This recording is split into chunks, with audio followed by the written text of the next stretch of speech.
जय श्री कृष्णा। राधे राधे दोस्तों। ओम श्री गणेशाय नमः। गौरी पुत्र गणेश की जय। आज पौष मास में सुनिए आप बुधवार की व्रत कथा। साथ में सुनेंगे धन समृद्धि प्रदान करने वाली, बरकत देने वाली माता अन्नपूर्णा की कथा। तो इन सभी कथाओं को श्रद्धा और भक्ति के साथ आप पूरा अवश्य सुनिए।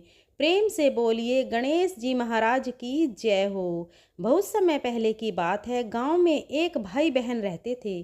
भाई बहुत गरीब था, पर उसकी बहन पैसे वाली थी। जब बहन के ननद का विवाह था, तब बहन ने ना तो अपने भाई को विवाह में आने का निमंत्रण दिया और ना ही कोई चिट्ठी भेजी। भाई को बाहर वालों से पता चला कि उसकी बहन के ननद का विवाह है। भाई ने अपने गांव वालों को बताया। तब गांव वालों ने अपनी बहन से चुनरी बिछाई और साड़ी जैसा जिनसे बन पड़ा कन्या के लिए दिया। भाई सारा सामान लेकर बहन के गांव पहुंचा। बहन के घर जाने पर बहन की देवरानी बोली, भाभी जी आपके भाई आए हैं। तो बहन ने पूछा, कैसे आए हैं और क्या पहना है? तब देवरानी ने कहा, पैदल आए हैं, फटी पगड़ी फटी धोती पहने हैं। तो बहन बोली, मेरे ससुर हवेली के सामने दुकान में बैठे हैं, मुझे शर्म आती है। भाई को बोलो पीछे के दरवाजे से आए। भाई के आते ही बहन ने भाई को एक कमरे में बंद कर बाहर से ताला लगा दिया। एक तरफ लड़की का विवाह हो रहा था, गाजे बाजे बज रहे थे, अतिथियों को भोजन कराया जा रहा था, और दूसरी तरफ भाई को कोई भी पानी तक पूछने वाला नहीं था। तभी भांजे की बहू को दया आई और उसने दरवाज़ा खोल दिया। दरवाज़ा खुलते ही भाई वहाँ से भागा। 2 दिन के भूखे प्यास रहने के कारण उसे चक्कर आने लगे। रास्ते में एक गणेश जी का मंदिर था। वहां जाकर वह गिर गया और रोते रोते गणेश भगवान को अपनी व्यथा सुनाई और बोला, हे गणेश जी महाराज, आज मेरी गरीबी के कारण से मेरी सगी बहन ने मुझे धिक्कार दिया। घर जाने पर मेरी पत्नी मेरे बच्चे जब पूछेंगे कि विवाह से क्या मिठाई लेकर आए हैं, तो मैं क्या जवाब दूंगा? तब गणेश जी को उस पर दया आई और गणेश जी भगवान बोले, मेरे बगीचे में ककड़ी और तरबूज तोड़ कर ले जा। तब भाई ने ककड़ी तोड़कर झोला भर लिया और अपने घर गया। घर जाते ही बच्चों ने पूछा, पिताजी बुआ के यहाँ से हम लोगों के लिए क्या लाए हैं? झोला झोला खोलते ही छोटे तरबूज सोने के गेंद में बदल गए। बाकी तरबूज काटने से हीरे मोती निकले। पत्नी बोली, आप बहन के घर से इतना क्यों लाए हो? आपकी बहन ने हम लोगों को बहुत ज़्यादा दे दिया है। भाई ने कुछ भी जवाब नहीं दिया। गणेश भगवान की कृपा से उनके दिल बदल गए। भाई का काम धंधा जोरों से चलने लगा। धीरे धीरे गहने कपड़े, रहने के लिए मकान बन गए। पत्नी बोली, एक बार ननद जी को बुलाकर लाओ। तो भाई ने एक नए कपड़े, नए जूते पहनकर रथ में बैठकर बहन को लेने गया। देवरानी बोली, भाभी जी आपके भाई आए हैं। बहन ने पूछा, कैसे आए हैं और क्या पहना है? तब देवरानी बोली, रथ में बैठकर खूब ठाट बाट से आए हैं। बहन बोली, मेरे भाई को बोलो कि हवेली के सामने से आए, मेरे ससुर देवर जेठ देखेंगे। भाई का बहन ने खूब स्वागत सत्कार किया। भाई बोला, बहन मैं तुम्हें लेने आया हूँ। तब बहन ने कहा, मुझे भी बहुत दिन हो गए हैं, चलो मैं चलती हूँ। भाई बहन को लेकर अपने घर आया। भाई और उसकी पत्नी ने बहन का खूब आदर सत्कार किया। जो चीज़ें मांगी सब बनवा कर दिया। बहन बोली, भाई मुझे एक जूते चाहिए। तब भाई ने मोची को बुलाया और कहा, बहन के लिए मैं ऐसी जूती बनाओ जो मुंह से बोलें। भाई ने बहन को बहुत सारा धन देकर विदा कर किया, पर अभी तक वह जूती नहीं आई थी। बहन रवाना होने लगी, तभी मोची जूतियां लेकर आया। बहन की जूती पहनते ही जूतियां बोली, निर्धन भाई की पैसे वाली बहन, गणेश जी का बगीचा नहीं होता तो आज क्या करती? बहन तब भाई के पत्नी से पूछने लगी, यह कहाँ से आवाज़ आ रही है? तभी भाई ने कहा, सुबह का समय है, कोई जीव जंतु बोल रहे होंगे। भाई ने घोड़े गाड़ी को जल्दी जाने को कहा। बहन के जाते ही पत्नी जिद करके बैठ गई कि जूतियां क्या बोल रही थीं। तब पति ने अपनी पूरी बात सुनाई कि कैसे बहन ने मुझे 2 दिन भूखा रखा, कमरे में बंद कर दिया। भांजे की बहू ने दरवाज़ा खोला, तब मैं बाहर आया और गणेश जी के शरण में जा पहुंचा। गणेश जी की कृपा से हमारे दिन बदले हैं उसने अपनी पत्नी को सारी बातें बताईं। तब पत्नी बोली, अगर मुझे मालूम होता तो मैं अपनी बहन आपकी बहन को कुछ नहीं देती। मेरा दिया हुआ सब कुछ वापस लेकर आओ। तब पति बोला, गणेश भगवान ने हमें सब दिया है। अगर वह मुझे भूखा प्यासा कमरे में बंद नहीं करती तो मैं गणेश भगवान के मंदिर में क्यों जाता? क्या मैं गणेश जी को अपना दुखड़ा सुनाता? तुम अपना मन मैल मत करो, और अपने पर तो गणेश जी की कृपा है, और किस चीज़ की कमी है? फिर दोनों गणेश जी के आगे झुककर प्रणाम करते हैं और जयकारा लगाते हैं। गणेश जी महाराज, जैसी कृपा अपने गरीब भाई पर की, वैसे ही अपने सभी भक्तों पर अपनी कृपा बनाए रखना। तो प्रेम से बोलिए गणेश जी महाराज की जय। आइए अब सुनते हैं गणेश जी महाराज की अगली पौराणिक कथा। एक बार देवी तुलसी विवाह हेतु वह वर ढूंढने के लिए तीर्थ यात्रा पर निकली थीं, और ढूंढते ढूंढते वह गंगा किनारे पहुंच गईं। उस समय गणेश भगवान गंगा किनारे तप कर रहे थे। उन्हें देखते ही देवी तुलसी उन पर मोहित हो गईं, और उनके मन में गणेश भगवान से विवाह की इच्छा उत्पन्न हुई। फिर देवी तुलसी ने गणेश जी के पास जाकर उनका ध्यान भंग कर दिया। आंखें खोलने के बाद गणेश भगवान के सामने देवी तुलसी खड़ी थीं, लेकिन सामने एक स्त्री है, इसलिए अपने क्रोध को नियंत्रण में रखकर गणेश भगवान ने पूछा, आप कौन हैं देवी, और मेरा ध्यान भंग करने का क्या कारण है? तो जवाब में तुलसी ने अपने परिचय के साथ गणेश जी से विवाह की बात कर ली। उत्तर में गणेश भगवान जी बोले, देवी मैं ब्रह्मचारी हूँ, इस वजह से मैं विवाह नहीं कर सकता।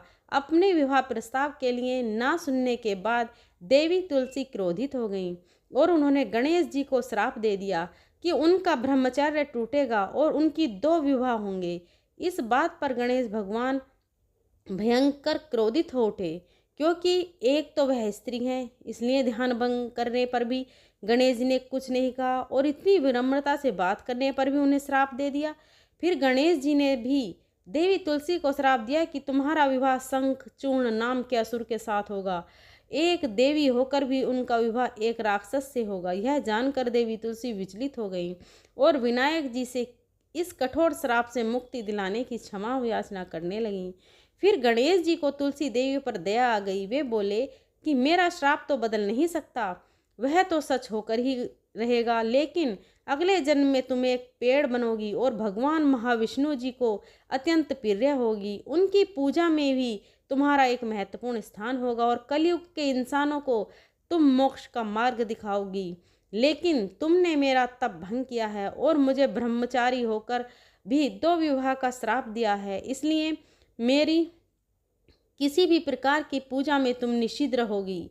इस प्रकार देवी तुलसी गणेश भगवान की पूजा में निषिद्ध हो गई। प्रेम से बोलिए गणेश भगवान की जय। आइए सुनते हैं गणेश जी के विवाह की कथा। भगवान गणेश का मुख हाथी का है और एक दांत भी टूटा हुआ है। इन्हीं 2 कारणों की वजह से उनका विवाह नहीं हो पा रहा था। इस बात से गणेश जी महाराज अक्सर नाराज रहा करते थे। एक दिन एक देवता ने आग्रह पर विनायक जी उसके विवाह में अपनी उपस्थिति दर्शाने गए। विवाह स्थल पर पहुंचने के बाद कुछ देवताओं ने मिलकर गणेश भगवान का समय पर विवाह न होने के कारण उपहास किया, जिससे गणेश जी बहुत अधिक नाराज हो गए। उसी दिन उन्होंने ठान लिया कि जब तक मेरा विवाह नहीं होता तब तक मैं किसी भी देवता का विवाह नहीं होने दूंगा। गणेश भगवान ने पास विवाह और अन्य संदेश लाने का काम उनके प्रिय वाहन मूषक राज करते थे।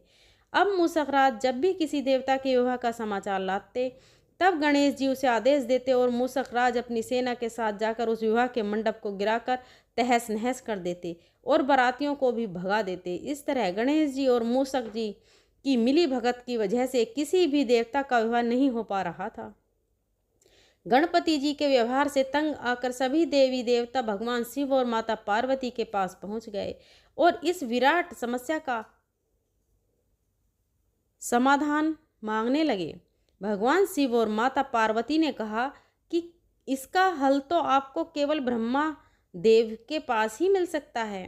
कृपया करके आप ब्रह्मा लोक को जाएं। तब माता पार्वती और महादेव जी को प्रणाम करके सभी देवी देवता ब्रह्मा जी के पास प्रकट हुए। देवताओं की समस्या को ठीक से सुनने के बाद ब्रह्मा जी ने अपनी योग शक्ति से 2 कन्याओं का निर्माण किया। कन्याओं का नाम था रिद्धि और सिद्धि। वह दोनों ब्रह्मा जी की मानस पुत्रियां थीं। उन्हें लेकर ब्रह्मा जी गणेश महाराज के पास गए और उनसे अपनी पुत्रियों को ज्ञान एवं शिक्षा प्रदान करने का निवेदन करने लगे। ब्रह्मा जी का मान रखने के लिए एक दंत भगवान ने रिद्धि और सिद्धि को शिक्षा देना आरंभ किया। फिर उस दिन के बाद से जब भी मूषक राज किसी विवाह की खबर लेकर आते हैं, उस वक्त रिद्धि और सिद्धि गणेश जी को अपनी बातों में उलझा कर रखती थीं। इस तरह गणेश जी का ध्यान किसी और विषय पर रहता और दूसरी तरफ देवताओं का विवाह संपन्न हो जाता। एक दिन बुद्धि के देवता भगवान गणेश जी को यह बात समझ आ गई, लेकिन उनके क्रोध में आने से पहले ही ब्रह्मादेव अपनी दोनों पुत्रियों के साथ वहां प्रकट हो गए।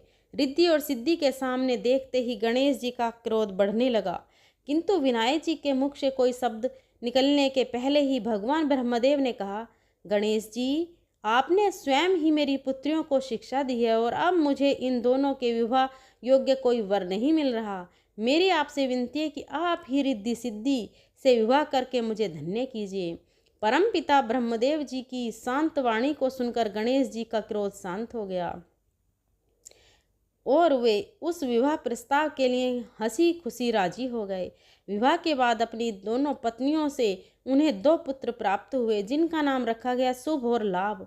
तो प्रेम से बोलिए भगवान गणेश की जय। आइए सब सुनते हैं गणेश जी की पूजा पाठ में सुनी जाने वाली पौराणिक कथा। एक गांव में एक सेठ और सेठानी रहते थे। वे बहुत ही धार्मिक प्रवृत्ति के थे और गणेश जी के अनन्य भक्त थे। वे दोनों बिना चूके हर बुधवार को गणेश जी का व्रत रखते थे और शाम को ब्राह्मणों को भोजन कराने के बाद अपना व्रत खोलते थे।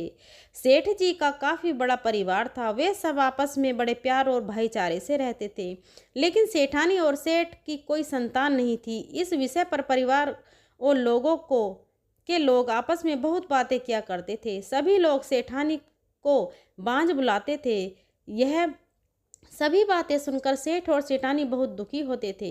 एक बुधवार के दिन सेठ और सेठानी भगवान गणेश जी की पूजा संपन्न करके मंदिर से बाहर आ रहे थे। तभी उन्हें सीढ़ियों पर एक छोटा सा बच्चा अकेले बैठा हुआ दिखाई दिया। बालक को देखते ही दोनों उसके पास गए और पूछा कि तुम्हारे माता पिता कहाँ हैं। लेकिन बच्चे ने अभी तक ठीक से बोलना नहीं सीखा था, इसलिए वह बोल नहीं पाया। दोनों सेठ सेठानी बच्चे के पास शाम तक बैठे रहे। तब तक पंडित जी और सेठ जी और उनके नौकरों ने आसपास जाकर बच्चे के माता पिता को खोजने की कोशिश की, लेकिन उन्हें बच्चे के माता पिता या बच्चे खोने की कोई खबर ही नहीं मिली। फिर पंडित जी ने सेठ और सेठानी को वह बच्चा अपने घर ले जाने के लिए कह दिया। साथ में यह भी कहा कि अगर बच्चे के माता पिता यहाँ आते हैं तो मैं स्वयं उन्हें आपके पास ले आऊँगा। तब सेठ और सेठानी की खुशी का ठिकाना नहीं रहा। वे दोनों खुशी खुशी उस नन्हे बालक को अपने साथ लेकर गए। सेठानी ने बच्चे का नाम अपने आराध्य भगवान श्री गणेश जी के नाम पर गणेश रख दिया और बड़े ही प्यार और दुलार से उनका पालन और पोषण करने लगी। कुछ दिनों के बाद उसी गांव में एक ठग पति पत्नी आए। उनका इरादा गांव के सबसे अमीर आदमी को ठगने का था। वे दोनों ठग गणेश मंदिर की सीढ़ियों पर बैठकर सोच विचार कर रहे थे। तभी वहां पर पंडित जी आ गए और गांव में अनजान लोगों के दिखते ही उनसे पूछा कि क्या आपका बच्चा खो गया है। दोनों चोरी चकारी के लिए बहाना ढूंढ रहे थे, इसलिए उन दोनों ने तुरंत हाँ कर दिया। तब पंडित जी ने कहा कि चिंता की कोई बात नहीं, आपका बच्चा एक सेठ जी के घर पर पल रहा है। पंडित जी उन दोनों ठगों को सेठ जी के घर पर ले गए। गणेश के माता पिता आ गए हैं, यह खबर सुनकर सेठ और सेठानी बहुत दुखी हुए। सेठ जी ने उन दोनों पति और पत्नी को एक रात के लिए अपने अतिथि गृह में ठहराया। अब वह दोनों ठग सिर्फ मौके की फिराक में ही थे। उसी रात सभी लोग सो जाने के बाद वे ठग एक एक कर के सभी कमरों की तलाशी करने लगे। फिर वे दोनों तिजोरी वाले कमरे में पहुंच गए। छानबीन के वक्त होने वाली छोटी मोटी आवाज़ों से सेठ जी का एक नौकर जाग गया और आवाज़ की दिशा में तिजोरी वाले कमरे के नज़दीक आ गया। उसने चुपके से अंदर झांक कर देखा तो दोनों ही मेहमान कीमती सामान चुरा रहे थे। नौकर ने यह देखते ही धीरे से उस कमरे को बाहर से कुंडी लगा दी और चोर चोर बोलकर पूरे गांव में हल्ला मचा दिया। शोरगुल की आवाज से ही घर के सभी लोग इकट्ठा हो गए। सेठ सेठ जी उन दोनों चोर पति पत्नी को कमरे में से बाहर निकाला और सुबह ही पंचायत में हाजिर कर दिया। सेठ जी ने सरपंच जी को पूरा मसला बताया और कहा कि यह दोनों तो चोर हैं, अब हम पुत्र गणेश को इन दोनों को नहीं देंगे। लेकिन वो दोनों ठग पति पत्नी ने अपनी जिद पर ही अड़ गए और बच्चे को ले जाने की जिद करने लगे। सरपंच ने इन गंभीर समस्या का एक तोड़ निकाला। उन्होंने सेठानी और दूसरी औरत को गणेश जी के सामने खड़ा कर दिया और कहा, जिसके भी आंचल से दूध की धार गणेश के मुंह में जाएगी वह बालक गणेश उसके पास ही रहेगा। फिर वे दोनों अपने अपने आंचल मुंह के सामने फैलाकर खड़ी हो गईं। सेठानी जी मन ही मन भगवान गणेश के नाम पर जप कर रही थीं। देखते ही देखते गणेश भगवान की कृपा से सेठानी के आंचल से दूध की एक धार गणेश जी के मुंह पर गिरी और इस तरह बालक गणेश सेठ और सेठानी के साथ हमेशा के लिए रहने लगा। बोलिए गणेश जी भगवान की जय। आइए अब सुनिए भगवान गणेश की ये दूसरी कथा। बहुत समय पहले की बात है। एक दिन गणेश जी धरती पर सैर कर रहे थे। सैर करते करते वे एक अनाज के खेत में पहुंच गए और भूख लगने के कारण उन्होंने उस खेत में से अनाज के दाने तोड़कर खा लिए। वह खेत सेठ धनीराम जी का था। कुछ समय बाद गणेश जी को अपने किए पर पछतावा होने लगा, क्योंकि उन्होंने सेठ जी को बिना पूछे ही उस खेत से अनाज चुरा लिया था। फिर गणेश जी ने सोचा कि अपने किए बुरे कर्म का प्रायश्चित तो करना ही पड़ेगा, इसलिए उन्होंने सेठ जी के यहाँ 12 साल के लिए नौकरी करने की ठान ली। उसके बाद अगले दिन सुबह विनायक जी एक 13-14 साल के एक लड़के के रूप में नौकरी मांगने के लिए धनीराम सेठ जी के घर पहुंच गए और उन्होंने सेठ जी को अपना नाम गणेश बताया। विनायक भगवान की बुद्धिमानी की परीक्षा लेने के बाद सेठ जी ने खुशी खुशी उसे नौकरी दे दी। अब गणेश भगवान का सामान्य मानव के रूप में सेठ जी के घर पर ही रहने लगे। एक दिन सेठ जी की पत्नी शाम के समय घर का काम खत्म करने के बाद राख से हाथ धोने जा रही थी। यह देखकर गणेश जी ने सेठानी जी के हाथ पकड़कर जबरदस्ती मिट्टी से हाथ धुलवा दिए। गणेश जी की इस हरकत से सेठानी जी बहुत गुस्सा हुई और उन्हें सेठ जी के कमरे में जाकर गणेश की शिकायत कर दी। सेठानी की बातें सुनकर के सेठ धनीराम ने गणेश को बुलाया और इस हरकत का कारण पूछा। तब गणेश जी बोले कि सेठानी शाम के समय राख से हाथ धो रही थी और ऐसा करने से घर की लक्ष्मी नाराज होती है, इसलिए मैंने उनके हाथ मिट्टी से धुलवा दिए। इससे घर माता लक्ष्मी की कृपा बनी रहेगी। यह सब सुनकर सेठ जी ने सोचा कि गणेश जी की तो बातें बहुत अच्छी हैं। इसके कुछ दिनों के बाद कुंभ मेले का शुभ अवसर आया। तब सेठ जी ने गणेश को बुलाया और कहा कि सेठानी जी को कुंभ मेले में स्नान करा लाओ। तब सेठानी और गणेश स्नान के लिए मेले में पहुंचे। वहां पहुंचने के बाद सेठानी जी नदी के किनारे बैठकर नहाने लगी। उन्हें ऐसा करते देखकर गणेश दौड़कर आए और सेठानी जी के दोनों हाथ पकड़कर उन्हें नदी के अंदर ले गए, उनसे पानी की डुबकी लगवाई और फिर किनारे पर ले आए। अब गणेश की सरकस से तो सेठानी को बहुत गुस्सा आया। सेठानी जी घर आते आते पूरे रास्ते गणेश को ताने मारने लगी, लेकिन गणेश भगवान सब कुछ शांति से सुन रहे थे। घर आते ही सेठानी ने सेठ जी के पास फिर से खड़े होकर शिकायत की। तब सेठ जी ने फिर से गणेश को बुलाया और पूछा कि तुमने ऐसा क्यों किया। गणेश जी बोले, सेठ जी, सेठानी जी नदी के किनारे बैठकर गंदे पानी से नहा रही थी, तो मैंने उन्हें नदी में ले जाकर साफ पानी में डुबकी लगवाई। ऐसा करने से उन्हें अगले जन्म में बहुत बड़ा राजपाट और वैभव मिलेगा। सेठ जी ने सोचा कि गणेश के विचार तो बहुत अच्छे हैं, मेरे परिवार का भला सोचता है। कुछ दिनों के बाद सेठ जी के घर पर पूजा थी। पंडित जी आने के बाद में सेठ जी ने गणेश से कहा, जाओ और सेठानी को बुला कर लाओ।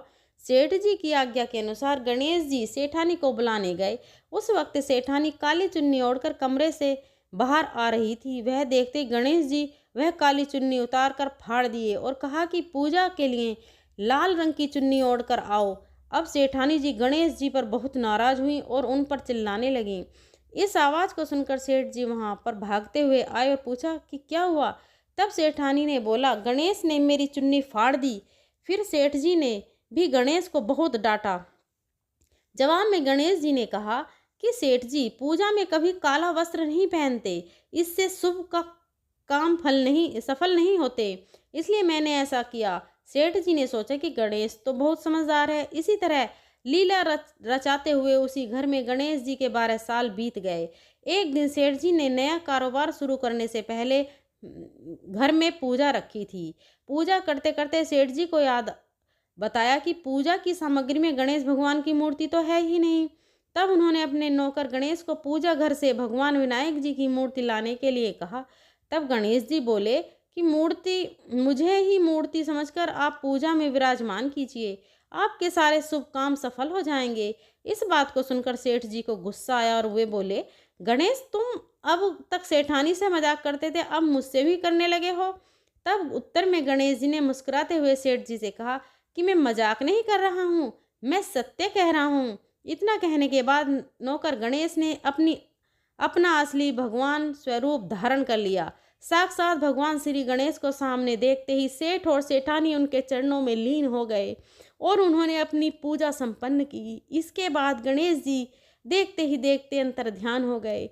बाद में सेठ और सेठानी को बहुत पछतावा होने लगा कि स्वयं भगवान हमारे घर नौकरी कर रहे थे और हमने उनके साथ कितना बुरा व्यवहार किया, उनसे बहुत सारा काम कराया। यह सोच सोच कर दोनों दुखी रहने लगे। फिर उसी रात सेठ और सेठानी के सपने में भगवान गणेश प्रकट हुए और उन्हें समझाया कि मैंने 12 साल पहले तुम्हारे खेत से अनाज के दाने बिना पूछे तोड़ लिए थे और उसी कर्म का दोष दूर करने के लिए मैं 12 साल से तुम्हारे घर नौकरी किया। धनीराम सेठ जी के जीवन की काया पलट हो गई। गणेश जी जैसी माया आपने धनीराम सेठ जी पर की, वैसी ही माया इन कहानी के पढ़ने, सुनने और कहने वालों पर हो। हर एक व्यक्ति पर करना। कथा अधूरी हो तो इसे पूरी करना और हमसे कोई गलती हुई तो उसे क्षमा करना। प्रेम से बोलिए भगवान गणपति महाराज की जय। अब सुनते हैं धन समृद्धि दान करने वाली, प्रदान करने वाली, घर में बरकत लाने वाली माता अन्नपूर्णा की बड़ी ही दुर्लभ कथा। इस कथा को श्रद्धा और भक्ति के साथ पूरा अवश्य सुनिए। प्राचीन काल की बात है। पुरुषोत्तमपुर नामक गांव में एक बहुत धर्मात्मा सेठ जी रहा करते थे। उनके 5 पुत्र और एक सबसे छोटी पुत्री थी। उनका नाम गौरी था। सेठ जी का भरा पूरा परिवार था। सेठ जी ने अपने सभी 5 पुत्रों का विवाह कर दिया था और जब छोटी बेटी गौरी विवाह के योग्य हुई तो उन्होंने उसका विवाह एक दूसरे नगर के अपने ही समान धनी परिवार में कर दिया। अब सेठ जी की पुत्री गौरी दुल्हन बनकर जिस घर में गई, वहां उसका पति अपने माता पिता का इकलौता पुत्र था। अब गौरी बड़ी ही प्रसन्नता पूर्वक अपने ससुराल में रहने लगी। गौरी बड़ी ही सदाचारी, गुणवान तथा रूपवती थी। एक दिन की बात है, जब 1.25 महीना हो गया तब सास ने गौरी को रसोई संभालने के लिए दे दिया। रसोई की सारी बातें समझा दी। गौरी अपनी सासू माँ के पांव छूकर रसोई में प्रवेश करती है। तब सास ने कहा, बहू, रोज सुबह जल्दी उठकर पूजा पाठ करके रसोई में प्रवेश करना, फिर खाना बनाना। रोटी बनाते समय पहली रोटी गाय को और अंतिम रोटी कुत्ते की बनाना मत भूलना। इस प्रकार सास ने गौरी को सब कुछ समझा दिया। गौरी 4 लोगों के लिए खाना बनाती है और खाना बनाकर अपने पूरे परिवार को खिलाती है। जब अंत में खुद खाने के लिए बैठती है तब देखती है कि उसके लिए रोटी तो बची ही नहीं। वह चावल, दाल और सब्जी खाकर पानी पी लेती है। अब जब शाम होती है तब गौरी ने सुबह से ज़्यादा आटा लगाया और रोटी सब्जी बनाकर रख दी। जब रात्रि में सब लोग खा लेते हैं तो फिर से जब गौरी खाने के लिए रोटी का डिब्बा खोलती है तो उसमें एक भी रोटी नहीं थी। यह देखकर उसे बड़ा ही आश्चर्य होता है कि उसने तो सुबह से भी ज़्यादा आटा लगाया था, लेकिन रोटियां बची ही नहीं। अब वह सिर्फ सब्जी खा कर पानी पीकर सो जाती है। अगले दिन फिर उसने कल से 2 गुना ज़्यादा आटा लगाया और रोटियां बनाई, लेकिन फिर से उसे रोटी नहीं मिली। सभी रोटियां खत्म हो गई थीं। अब उस दिन भी आधे पेट खाना खाकर ही उसे रहना पड़ा। इसी प्रकार गौरी चाहे जितना भी आटा लगाती, रोटियां उसे नहीं मिलती। यह हर रोज का काम हो गया था। वह सोचने लगी, आखिर कौन नहीं चाहता कि मैं रोटियां नहीं खाऊं, मैं पेट ना भरूं। गौरी इस आस में आटा ज़्यादा गूंथती कि किसी न किसी दिन तो रोटियां उसे मिलेंगी, किंतु ऐसा नहीं होता। ऐसा करते करते वह बहुत कमज़ोर, दुबली पतली हो गई। तो दोस्तों, ऐसे ही एक दिन की बात है, जब गौरी रसोई में सब्जियां काट रही थी तो गलती से चाकू से उसका हाथ कट जाता है और वह रोटियां नहीं बना पाती। तो उसकी सासू माँ ने कहा, बहू रहने दे, आज मैं रोटियां बना देती हूँ। तो गौरी ने कहा, नहीं सासू माँ, आप आटा लगा दीजिए, मैं रोटियां बना दूंगी। तो दोस्तों, उस दिन सासू माँ ने आटा लगाया और फिर बहू को दिया। बहू रोटियां बनाकर रख देती है। घर के सभी सदस्य रात के समय जब खाना खाने लगते हैं, सब लोग जब खाना खा लेते हैं, तब बारी आती है गौरी की। तो वह बहुत दुखी मन से खाना खाने बैठती है। वह सोचती है, आज तो सासू माँ ने आटा गूथा है, वह भी बहुत कम। आज तो मेरे लिए रोटियां बची ही नहीं होंगी। यह सोचकर बहू मन ही मन बहुत दुखी होती है, किंतु जब वह रोटी के डिब्बे को खोलती है तो उसने देखा कि उसमें 4-5 रोटियां पड़ी हैं। यह देखकर बहू बहुत खुश होती है। अब क्या था, ऐसे ही 7 दिनों तक बहू की सासू माँ आटा गूंथने लगी और बहू रोटियां बनाती थी। बहू को रोज रोटियां मिलने लगी। इन 7 दिन में भर पेट खाना खाया। जब 8वां दिन आया तो बहू का हाथ भी ठीक हो गया था। तब सासू माँ ने कहा कि गौरी बेटा, क्या मैं आज आटा गूंथ दूं या फिर तुम आटा गूंथ लोगी? तब गौरी ने कहा, नहीं माँ, मेरा हाथ अब ठीक हो गया है, मैं आटा गूंथ दूंगी। उस दिन गौरी ने आटा गूंथा और रोटियां बनाई। सबको प्रेम पूर्वक खाना खिलाया। जब उसके खाने की बारी आई तब उसने देखा कि रोटी के डिब्बे में रोटी है ही नहीं, पूरी रोटी खत्म हो गई। यह देखकर वह गौरी बहुत ही आश्चर्य में पड़ जाती है। वह सोचती है, जब तक सासू माँ ने आटा लगाया तब तक तो मुझे रोटियां मिलती थी, लेकिन जब से मैं आटा गूंदने लगी हूँ तो मुझे रोटियां ही नहीं मिलती, जबकि सासू माँ मुझसे भी कम आटा गूंथती थी। इसके बाद भी पूरा परिवार उसमें खा लिया करता था, ऐसी क्या बात है? यह सारी बातें सोचकर गौरी बहुत ही परेशान हो जाती है और दिन भर दुखी रहती है। एक दिन की बात है, गौरी के पति ने गौरी से पूछा कि गौरी, तुम इतना उदास क्यों रहती हो? इतना सारा धन संपत्ति सब तुम्हारा ही तो है, तुम्हें रोकने टोकने वाला कोई नहीं है। तुम अब मन से अपनी पसंद का भोजन बनाकर खाती हो, तुम प्रतिदिन इतनी कमजोर कैसे होती जा रही हो? गौरी ने लाज और संकोच से अपने पति को कुछ नहीं बताया। तब उसके पति ने सोचा कि शायद उसकी पत्नी को उसके माता पिता की याद आ रही है। इसलिए अगले दिन गौरी का पति अपने माता पिता से कहता है कि पिताजी, मुझे लगता है कि गौरी को उसके माता पिता की याद आ रही है, मैं उसे उसके मायके ले जाकर उस सबसे मिलवा लाता हूँ। अपने बेटे की बात सुनकर गौरी की सात ससुर तैयार हो जाते हैं और उसे जाने की अनुमति दे देते हैं और कहते हैं, बेटा, यदि बहू को अपने माता पिता से मिलकर प्रसन्नता होती है तो अवश्य ही तुम उसे उसके मायके ले जाओ। अब गौरी का पति अपनी पत्नी को लेकर उसके मायके जाता है। दामाद और बेटी को देखकर उनका बहुत ही आव भगत होता है। तरह तरह के व्यंजन बनाए जाते हैं, उन्हें खिलाए जाते हैं, बहुत सेवा सत्कार होता है। उसी दिन रात्रि में समय मिलने पर गौरी की माँ ने अपनी बेटी को कोने में ले जाकर पूछा, बेटी, तुम इतनी दुबली पतली कैसे हो गई? तुम तो बहुत ही कमजोर दिख रही हो, क्या बात है? तुम्हें कौन सी बात खाए जा रही है? क्या तुम्हारे ससुराल वाले तुम्हारी चिंता नहीं करते, तुम्हें दुख देते हैं, या ऐसी कौन सी बात है जिससे तुम्हारी यह दशा हो गई है? अपनी माँ की बात सुनकर गौरी अपनी सारी परेशानी, सारी चिंताएं, सब कुछ बताती है। अपनी बेटी की बात सुनकर गौरी की माँ ने कहा, बेटी, हमें लगता है माता अन्नपूर्णा तुमसे नाराज हो गई हैं। इस विषय में तो मैं कुछ नहीं कर सकती, क्योंकि तुम्हारे ससुराल में हमारे बोलने का कोई अधिकार नहीं है। इसलिए मैं तो कहती हूँ कि तुम यहाँ से जाने के बाद इस विषय में अपने सास और ससुर से बात करना और वही कुछ हल बताएंगे और तुम्हारी समस्या का समाधान होगा। बेटी, माँ अन्नपूर्णा जिससे नाराज होती है उसके साथ ऐसा ही होता है। अब अपनी माँ की बातें सुनकर गौरी निश्चय करती है कि वह सारी बातें अपनी सास माँ के से कहेगी। अब जब सुबह का समय होता है तो गौरी अपने माता पिता से विदाई लेकर अपने ससुराल आ जाती है और ससुराल आने के बाद वह अपने सास ससुर और पति से सारी बातें कह सुनाती है। वह कहती है, माँ जी, जब से मैंने रसोई संभाली है, मैं खाना बनाती हूँ, तब से मुझे एक भी दिन रोटियां नहीं बचती हैं। बिना खाए ही सो जाती हूँ। किसी किसी दिन पानी पीकर ही सोना पड़ता है। किसी किसी दिन चावल सब्जी खाती हूँ, रोटी तो मुझे मिलती ही नहीं है। और माँ जी, आपको याद है मेरा हाथ कटा था, तब आप उस समय आटा गूथा करती थी, और वह भी बहुत कम। फिर भी मेरे लिए रोटियां बचा करती थी और मैं भरपेट खाना खाती थी। लेकिन अब जब मेरे हाथ का घाव ठीक हो गया है, तब से फिर से आटा गूंथने लगी और रोटियां बनाने लगी। अब मेरे लिए फिर से रोटियां नहीं बचती हैं। आधे पेट ही खाना खाती हूँ। अपनी बहू की बातें सुनकर सास को सब समझ में आ गया। उसने कहा, बहू, यह शायद मेरी गलती है, मैंने तुम्हें सब कुछ बता दिया कुछ, लेकिन एक बात तो बताना भूल गई। ऐसा कहकर सासू अपनी बहू का हाथ पकड़कर गौरी को रसोई ले जाती है।